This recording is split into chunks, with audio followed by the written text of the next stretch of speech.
नमस्कार, मी वास्तुतज्ञ ज्योतिर्विद आनंद पिंपळकर. दीपक सखाराम कुलकर्णी नाव ऐकल्यासारखं वाटतंय? हो. DS कुलकर्णी आता कळलं? हो. DSK विश्वचे DS Kulkarni. 28 जूनला त्यांचा वाढदिवस झाला आणि वाढदिवसानिमित्त या वादळी व्यक्तिमत्वाला खरं तर मी शुभेच्छा देतो.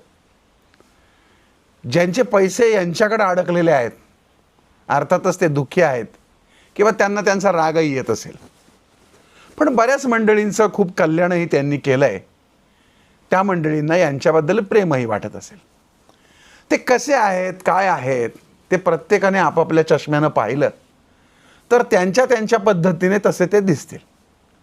पण एक ज्योतिषी म्हणून मी त्यांच्याकडे ज्योतिषाच्या चष्म्यामधून आज बघणार आहे. अर्थातच त्यांच्या जीवनामध्ये घडलेली अनेक प्रसंग, कायदेशीर वादळं, यामध्ये ते निर्दोष आहेत का दोषी हा माझा विषय नाही, ते कायदा बघून घेईल. पण माणसाच्या जीवनामध्ये तो काय करू शकतो, कुठल्या उंचीवर जाऊ शकतो आणि ग्रह खराब झाले तर तो कुठे येऊ शकतो, याचं उत्तम उदाहरण म्हणजे DS कुलकर्णी साहेब. यांचा जन्म 28 जून 1950 रोजी पुण्यामध्ये झाला. बालपणही त्यांचं पुण्यात गेलं. अतिशय कष्टातनं या माणसानं प्रचंड मोठं विश्व उभं केलं. ते विश्व ढासळलंही, कदाचित ते पुन्हा उभं देखील करतील. पण हे सगळं करण्यामागं कोणती ग्रह गती होती ते आपण पाहणार आहोत. परंतु हे पाहण्याआधी आनंद पिंपळकर आनंदी वास्तू हे फेसबुक पेज आणि याच नावाचं यूट्यूब चॅनल लाईक सबस्क्राईब करून बेल आयकॉनला आपण क्लिक करा. माझ्याकडे आहे ना इनोवा गाडी होती, फॉर्च्युनरही होती आणि ती मी DSK यांच्या ॲमॅनोरा इथल्या ब्रँचमधून घेतली होती.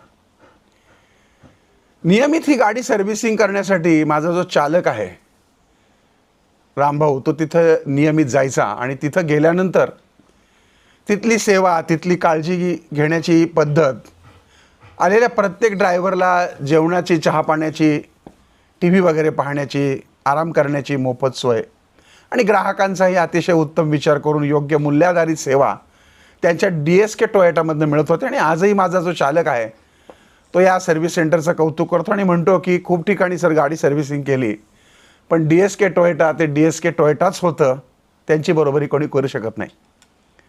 ही त्याची प्रतिक्रिया. आणि हडपसरला जाताना नेहमी डाव्या हाताला हे सध्या बंद असलेलं DSK पाहताना मात्र माझं मन विषण्ण होतं, कारण तिथूनच मी या गाड्या घेतल्या होत्या. आणि त्यांच्या वाढदिवसाच्या निमित्ताने हा विशेष कार्यक्रम हा जो मी सादर करतोय, तर ग्रहांची ही मालिका कशी काम करते आणि जर माणसाने ग्रहांवर अविश्वास दाखवला आणि काळजी घेतली नाही तर काय होऊ शकतं, याचं उत्तम उदाहरण म्हणजे मला DSK साहेब वाटतात. कोणताही ज्योतिषी किंवा भविष्य सांगणारा तुमचं भविष्य बदलू शकत नाही. खरं तर त्याला स्वतःचं देखील भविष्य कळत नसतं, परंतु त्याला योग कळत असतं. आणि म्हणून भविष्यात घडणाऱ्या घटना, दुर्घटना यांचे जर योग त्याला कळलं आणि त्यानं जर कोणाला ते सावध केले किंवा तो स्वतःही सावध राहिला तर निश्चितच या ज्योतिषशास्त्राचा अतिशय चांगला उपयोग होतो. हे गेले 35-40 वर्ष मी पाहतोय. पण ज्यावेळेस ओव्हर कॉन्फिडन्स निर्माण होतो, ज्यावेळेस मीच करता हे करतेपणाची भावना निर्माण होते, त्यावेळेस अशा व्यक्तीला ती नकारात्मकतेकडे सरकवायला सुरुवात करते आणि ग्रहांचा प्रभाव चालू होतो. असो, त्या उहापोहामध्ये मी पडणार नाही. परंतु 28 जून 1950 रोजी पुण्यामध्ये DSK साहेबांचा जन्म झाला. त्यांची पत्रिका वृश्चिक राशीची असून ज्येष्ठा नक्षत्रावर त्यांचा जन्म झाला आहे. कोणतीही पत्रिका पाहताना, जीवनात घडलेल्या घटना पाहताना मागच्या जन्मामध्ये काय घडलं होतं हे पाहण्याचा माझा स्वभाव आहे. आणि मला असं वाटतं की साधारणपणे पेशवे कालखंडामध्ये पुणे परिसरातल्या एखाद्या पांडित्य असलेल्या घराण्यामध्ये कदाचित पेशव्यांकडले असलेल्या न्यायाधीशांच्या पोटी या माणसाचा जन्म झालेला असावा, हा माझा तर्क आहे. मी ठाम नाही आहे यावर. त्या जन्मामध्ये बालपणापासून पेशव्यांच्या दरबारामध्ये वडिलांबरोबर जाणं येणं असावं, त्याच दरम्यान शहर वसवण्याची जबाबदारी ही यांच्यावर दिली असावी आणि लहान वयामध्ये त्यांनी पुण्याच्या काही पेठांच्या निर्मितीमध्ये हातभार लावलेला असावा, असं मला त्यांच्या पत्रिकेतल्या मागच्या जन्माचा थोडासा जो काही कळतंय त्यानुसार. त्या काळामध्ये, त्या जीवनामध्ये 5 स्त्रियांशी त्यांचा विवाह झाला होता. कदाचित या जन्मातही त्यांच्या जीवनात खूप जास्त स्त्रिया आल्या असतात. ज्यावेळेस या रचना त्यांनी केल्या पुण्याच्या किंवा काय ते जे काही शहर बसवलं, त्याच वेळेस बऱ्याच लोकांशी यांचं वैरत्व देखील आलं होतं आणि एक मोठा समूह त्यांच्या विरोधात जमला होता. त्यांच्यामुळं त्यांचं नुकसान झालं होतं, म्हणजे यांच्यामुळं त्यांचं नुकसान झालं होतं. परंतु त्या जन्मात त्यांनी बुद्धिचातुर्याच्या आणि कर्मकर्तृत्वामुळे आणि पूर्वपुण्याईमुळे शेवटपर्यंत ते अभेद्य राहिले. मात्र त्या जन्मातलं वैरत्व निभावण्याचं खूप लोकांचं काही शिल्लक होतं. ते कार्मिक कनेक्शन पूर्ण करण्यासाठी या जन्मात DSKंच्या बाबतीत विचित्र घटना घडल्या आणि त्यांच्या जीवनामध्ये वैरी हे मागच्या जन्मातलेच पुन्हा आले. त्याला ते किती जबाबदार आहेत नाहीत यापेक्षा पूर्वकर्मामुळे त्यांच्या वाट्याला ही घटना आली, हे माझं स्पष्ट मत आहे. त्या जन्मातले काही शत्रू त्यांचे नातेवाईक म्हणून जन्माला आले, काही शत्रू वैरत्व निभावण्याच्या निमित्ताने त्यांचे कर्मचारी म्हणून सुद्धा त्यांच्या वाटेला आले असावे. त्या जन्मात कोणत्याच प्रकारचा त्रास आणि बदनामी न झाल्यामुळं आणि मोठ्या राजाचं आधिपत्य असल्यामुळं या जन्मात मात्र त्यांच्या वाटेला बदनामी आली. परंतु त्याचबरोबर मंगळ, केतू आणि राहूचा प्रभाव असाही संकेत देतो की पूर्वजन्मामध्ये अधिकार, संपत्ती आणि निर्णय प्रक्रियेत काही कर्मशेष राहिला असावा. कदाचित काही लोकांवर त्याचा खूप वाईट परिणाम आणि अतिरेक झाला आणि अर्थातच त्या जन्मात मोठे यश मिळाल्यानंतर किंवा कोणत्याही जीवनामध्ये मोठे यश मिळाल्यानंतर त्याच क्षेत्रात कठोर परीक्षा द्यावी लागते, हा नियम आहे. आणि कर्माचा नियम असा आहे की परमेश्वर शिक्षा देत नाही, तो संतुलन निर्माण करतो. आणि म्हणूनच ज्याला मोठं पुण्य असतं अर्थात त्यालाच मोठी परीक्षाही येते, कारण त्याच्याकडे ती पेलण्याची क्षमता असते. माझ्या अभ्यासानुसार ही पत्रिका पतनाची नाही आहे, ही कर्मफेडीची पत्रिका आहे. पूर्वजन्मी केलेले पुण्य या जन्मात कीर्ती, पैसा आणि मानसन्मानाच्या रूपाने मिळाले, तर काही अपूर्ण कर्मांची फेड, संघर्ष, वाद, अपमानाच्या रूपाने ते परत आले. आता आपण पत्रिकेच्या मूळ विश्लेषणाकडे वळूयात. ज्येष्ठा नक्षत्राच्या वृश्चिक राशीनुसार ज्येष्ठा नक्षत्र सामर्थ्य, संघर्ष आणि नेतृत्वाचा अद्भुत संगम मानला गेला जातो. मित्रांनो, DS कुलकर्णी यांच्या पत्रिकेतली सर्वात प्रभावी गोष्ट जर काय असेल तर ती म्हणजे ही असलेली त्यांची रास, त्यांचा नक्षत्र संगम हा खूप सामर्थ्यशाली मानला जातो. ही पत्रिका सामान्य आयुष्य जगणाऱ्या व्यक्तीची नसून मोठं ध्येय, मोठी स्वप्न, मोठ्या जबाबदाऱ्या स्वीकारणाऱ्या व्यक्तीची असते. परंतु जितकी मोठी ताकद तितकीच मोठी परीक्षा, हा या संयोगाचा अटळ नियम आहे. वृश्चिक राशीचा स्वामी मंगळ असल्यामुळे या व्यक्तीमध्ये विलक्षण धैर्य, जिद्द, परिश्रम, चिकाटी, वाटेल ते करण्याची क्षमता आणि संकटावर मात करण्याची शक्ती असते. ही वृश्चिक ज्येष्ठेची मंडळी सहजासहजी हार मानत नाहीत. परिस्थिती किती प्रतिकूल असली तरी ती पुन्हा उभी राहण्याचा प्रयत्न करतात. वृश्चिकेचा माणूस शांत दिसला तरी त्याच्या मनामध्ये सतत विचारांची, योजनांची, ध्येयांची वादळं सुरू असतात आणि तो इतरांप्रमाणे प्रत्येक गोष्ट बोलून दाखवत नाही, फक्त योग्य वेळेची वाट पाहतो आणि मग कृती करतो. त्यामुळं या राशीची लोक ही उत्कृष्ट रणनीतिकार, उद्योगपती, संशोधक, डॉक्टर, गुप्तहेर, सैन्यातले मोठे मोठे अधिकारी किंवा मोठे मोठे प्रशासक बनताना आपल्याला दिसून येतात. ज्येष्ठा नक्षत्राचं नावच त्याचा अर्थच सांगतो की ज्येष्ठ, श्रेष्ठ, अग्रस्थानी, सर्वांपेक्षा पुढे जाणार. या नक्षत्राचा स्वामी बुध असल्यामुळे बुद्धिमत्ता, व्यवस्थापन, कौशल्य, संवाद शक्ती, निर्णय क्षमता, नेतृत्व गुण हे सगळं भरभरून भरलेलं असतं ज्येष्ठेच्या व्यक्तींना. अशा व्यक्तींना समाजामध्ये स्वतःची वेगळी ओळख निर्माण करायची असते. साधारण आयुष्य त्यांना काही समाधान देत नाही. ते मोठा विचार करतात, मोठं ध्येय ठेवतात आणि मोठ्या प्रमाणावरती काम करण्याचा प्रयत्न करतात. पण अर्थात प्रत्येक ग्रहयोगाप्रमाणे या संयोगालाही दोन बाजू आहेत बरं का. सकारात्मक बाजू पाहिली तर ही माणसं अत्यंत विश्वासू, निष्ठावान, कष्टाळू आणि संकटातही शांत राहणारे असतात. मित्रांसाठी, कुटुंबासाठी, स्वतःच्या संस्थांसाठी शेवटपर्यंत उभी राहणारी असतात. अपयश त्यांना खचवत नाही, उलट अधिक मजबूत बनवतं. आणि म्हणूनच वृश्चिक राशीला फिनिक्स पक्षाची उपमा दिली जाते. राखेतनं पुन्हा जन्म घेण्याची क्षमता या राशीमध्ये आहे. पण नकारात्मक बाजू जी मी तुम्हाला सांगतो, हा माणूस स्वतःच्या मनातला विचार सहजासहजी कोणाला शेअर करत नाही. त्यामुळे लोकांचे गैरसमज होतात. तो स्वतःच्या निर्णयावर फार विश्वास ठेवतो. कधी कधी प्रचंड संशयी स्वभाव, पाहिजे थोडा हट्टीपणा, मी करेन तो कायदा, सोडाची भावना, मीच बरोबर, प्रत्येकावर दबाव टाकायचं, डॉमिनेट करण्याची प्रवृत्ती देखील असते. एकदा एखादा निर्णय घेतला की तो बदलणं या ज्येष्ठेच्या मंडळींना कठीण जातं. अनेकदा ते इतरांचे सल्ले ऐकतात पण करतात मात्र स्वतःच्या मनाप्रमाणेच. ज्येष्ठ नक्षत्राची एक परीक्षा असते. या नक्षत्रातल्या व्यक्ती जितक्या उंची गाठतात ना, तितकेच त्यांच्यावरती प्रचंड टीका, मत्सर, विरोध आणि आरोपही वाढतात, कारण समाज नेहमी यशस्वी व्यक्तीकडे जास्त लक्ष देतो. या नक्षत्राच्या व्यक्तीने जर अहंकारावर नियंत्रण ठेवले, योग्य सल्लागार जवळ बाळगले आणि आर्थिक शिस्त राखली तर हे लोक दीर्घकाळ यशस्वी राहतात. पण माझ्यापेक्षा कोणी शहाणा नाही, मीच मोठा असा भाव जर निर्माण झाला तर ग्रह मात्र लगेच परीक्षा सुरू करतात. माझ्या मतानुसार वृश्चिक रास आणि ज्येष्ठा नक्षत्र यांचा सर्वात मोठा संदेश असा आहे की माणसं पडण्यासाठी जन्माला आली नाही, तर पडली तरी पुन्हा उभा राहण्यासाठी जन्माला आली आहे. संकट त्यांना घाबरत नाहीत तर घडवतात, अपमान त्यांना संपवत नाही तर अधिक परिपक्व बनवतो. आणि म्हणूनच या राशींच्या व्यक्तींचं मूल्यमापन हे त्यांच्या यशावर किंवा अपयशावर होत नाही, तर प्रत्येक वेळी संकटातून त्यांनी घेतलेल्या नव्या उभारीवर होते. आता आपण बाकीच्या पत्रिकेचं विश्लेषण पाहूया. पत्रिकेमध्ये मंगळ केतू नेपच्यून हा भयंकर अंगारक योग आहे आणि याचं वैशिष्ट्य म्हणजे हा योग प्रचंड उंचीवर नेतो आणि तेवढ्याच उंचीवरनं खाली ढकलून देतो. मी आजपर्यंतच्या असंख्य पत्रिका ज्या बघितल्या आहेत त्यामध्ये बहुतांशी लोकांना जी जेलवारी होते ते हे मंगळ केतू, मंगळ राहू, मंगळ नेपच्यून अशा पद्धतीचे पत्रिकेमध्ये ग्रह असले की या मंडळींना पोलीस, कोर्ट कचेरी अशा प्रकारच्या गोष्टींना सामोरं जावं लागू शकतं. काहींना कर्मानुसार खूप जास्ती तर काहींना थोडं, कदाचित काहींना जावं लागून नसेल पण ते प्रमाण कमी असेल. हे ग्रह माणसाला अचानक प्रचंड मोठ्या प्रमाणात धनलाभ देतात, तर हेच ग्रह माणसाला विश्वासघाताचं फार मोठं दुःख देतात. हा माझा अनुभव आहे. मंगळ केतू हा अंगारक योग खूप चांगला निर्णय घ्यायला भाग पडतो. योग्य वेळी योग्य निर्णय घेतलेही जातात, परंतु ज्यावेळेस ग्रह खराब होतात त्यावेळेस मात्र निर्णय अयोग्य घेतले जातात आणि मंगळ केतूची ताकद नकारात्मक पद्धतीने माणसाच्या जीवनावर परिणाम करायला सुरुवात करते. आणि विशेषतः जेव्हा 7.5 लागते किंवा राहू महादशा असते तेव्हा मागच्या जन्माचे शत्रू जागृत होतात आणि आपोआप कार्मिक अशा काही घटना गोष्टी घडतात की माणसाला कळतच नाही की काय चाललंय, त्याच्या बाबतीत काय होतंय, त्याच्या मागं काय षडयंत्र चाललंय, त्याच्या घरात काय चाललंय, त्याचे शत्रू कोण, त्याचे मित्र कोण, तो एकदम बधीर होऊन जातो. आणि ही स्थिती DSK साहेबांच्या पत्रिकेमध्ये वृश्चिक राशीमध्ये 7.5 आल्यानंतर त्यांचं कर्म जागृत होऊन पूर्वकर्मातल्या शत्रूंनी त्यांच्या कर्माने त्यांच्यावर आघात केला. बरं, नुसतं शनी महाराजांची 7.5 नव्हती, तर याच काळात या महाराजांना राहूची महादशा सुद्धा लागली.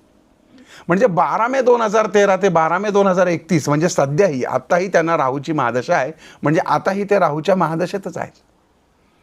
राहूची महादशा आयुष्यभर लक्षात राहणाऱ्या खूप चांगल्या आणि तेवढ्याच वाईट घटना घडवते. आजारपण, अपघात, ऑपरेशन, पोलीस, कोर्ट कचेरी, बदनामी, मनस्ताप, त्याचबरोबर अचानक मोठा धनलाभ, जावई, सहन, नातवंडे, गेलेलं वैभव पुन्हा प्राप्त होणे, कोर्ट कचेरीत यश प्राप्त होणे आणि कार्मिक बंधनातून मुक्त होणे, या सगळ्या गोष्टीही या कालखंडामध्ये घडू शकतात. यांच्यावर ते काय कायदेशीर आरोप आहेत, ते निर्दोष आहेत का, हे दोषी आहेत हे कोर्ट ठरवेल, त्याबद्दल माझं काहीच म्हणणं नाही. पण मला असं वाटतं की राहूच्या महादशेमध्ये हा माणूस पुन्हा उभा राहील, किंबहुना राहूच त्याला पुन्हा उभा करेल. मला असं वाटतं की मनाच्या त्यांच्या एका कोपऱ्यामध्ये जोपर्यंत मी लोकांचं देणं देणार नाही तोपर्यंत मी मरणार नाही असं काहीसं चालू असावं. आता ते कितपत सत्य होईल मला माहीत नाही, परंतु ग्रहाची स्थिती पाहिली तर 2031च्या आत राहू महाराज त्यांचं कल्याण करतील असं मला वाटतं. त्यांची 7.5 संपली, त्यांची पणवती संपली. आता जोपर्यंत 7.5 होती तोपर्यंत बराच काळ DSK साहेब जेलमध्येच होते.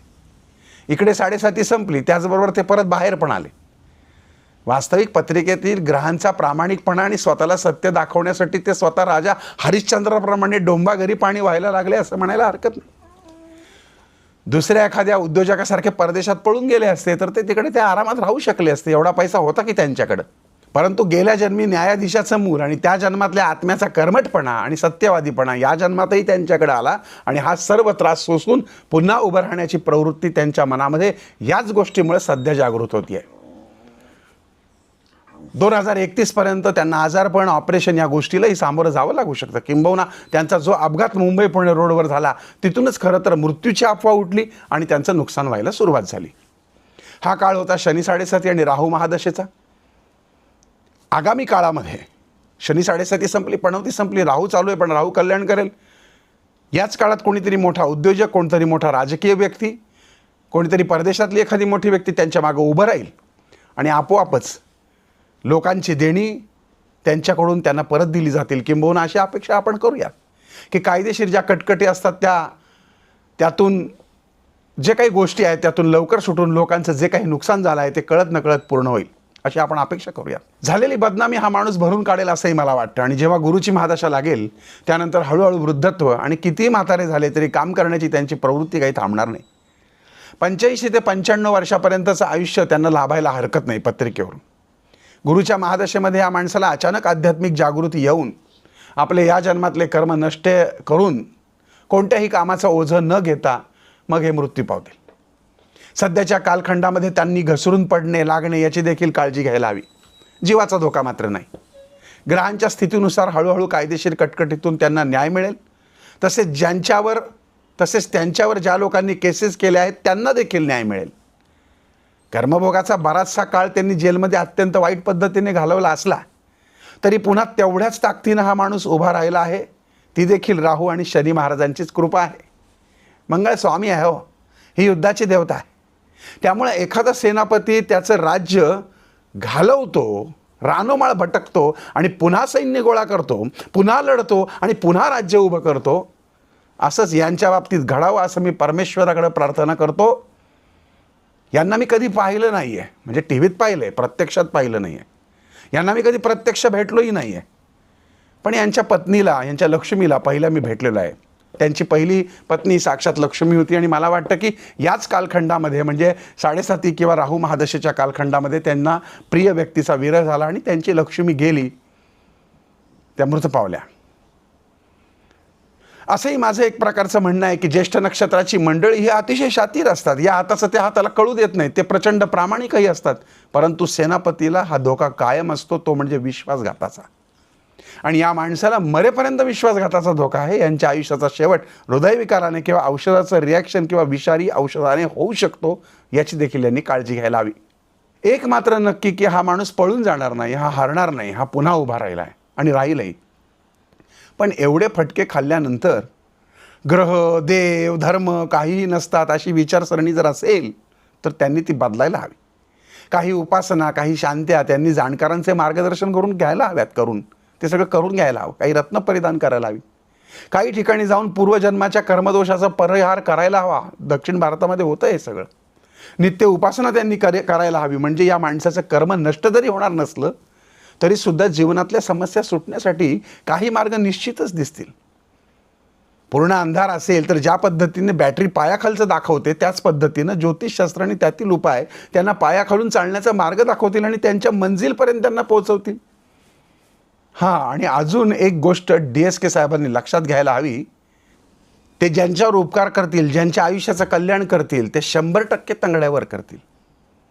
माफ करा मी अशी भाषा वापरतोय, परंतु हा अनुभव त्यांना पूर्वीही येत असेल आणि इथून पुढे येईल. त्यामुळं कोणावर विश्वास ठेवायचा हे मात्र त्यांनी समजणं खूप गरजेचं आहे. ओव्हर कॉन्फिडन्स सोडणं खूप गरजेचं आहे.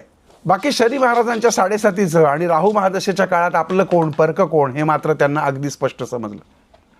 आणखीन एक महत्त्वाची गोष्ट म्हणजे DSK साहेबांनी वास्तुशास्त्रावर देखील विश्वास ठेवावा. कारण त्यांनी जी काही सिटी निर्माण करायचं ठरवलं होतं ना, ते उरळी कांचनच्या तिकडं जी आता भकास पडली आहे, त्यावेळेची ती मांडणी किंवा त्यांच्या त्या सिटीची जी मांडणी आहे तिच्या मधोमध पाणी वगैरे असं काहीतरी त्यांनी केलं होतं. मधोमध खड्डे, जलभूमी वगैरे असं काही काही विचित्र वास्तुरचना त्यांनी तिथे केल्या होत्या आणि त्या निश्चितच अयोग्य होत्या आणि वास्तुशास्त्राचा इफेक्टसुद्धा त्यांना मिळाला असं माझं म्हणणं आहे. आणि इथूनच त्यांच्या ऱ्हासाला सुरुवात झाली असावी. त्यामुळे इथून पुढे त्यांनी त्यांच्या वास्तूची देखील काळजी घ्यायला हवी.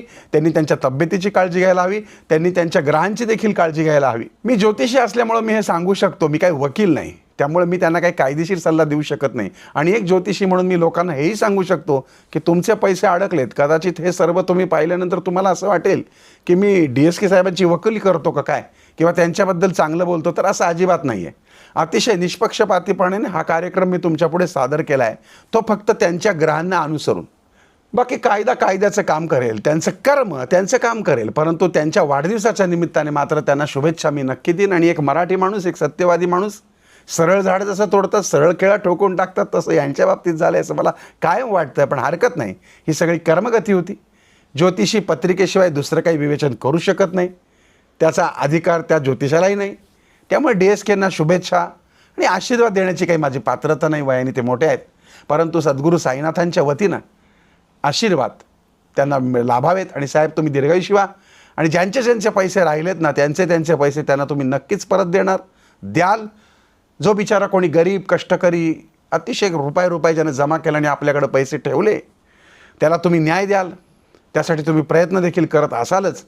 या सर्व कार्याला मी शुभेच्छा देतो आणि या ठिकाणी मी थांबतो. आपल्याला या बाबतीत काय वाटतं ते जरूर कमेंटमध्ये व्यक्त व्हा. ओम साईराम. आणि सगळ्यात महत्त्वाचं म्हणजे आनंद पिंपळकर आनंदी वाचतो हे फेसबुक पेज आणि याच नावाचं यूट्यूब चॅनल लाईक सबस्क्राईब करून बेल आयकॉनला क्लिक करा. याच चॅनलवर ज्ञानेश्वरीचे सर्व अध्याय व इतर सर्व गोष्टी आपल्याला अतिशय सुंदर पद्धतीने वास्तुशास्त्रीय ज्योतिषशास्त्रीय माहिती नक्की मिळेल. पुन्हा एकदा ओम साईराम.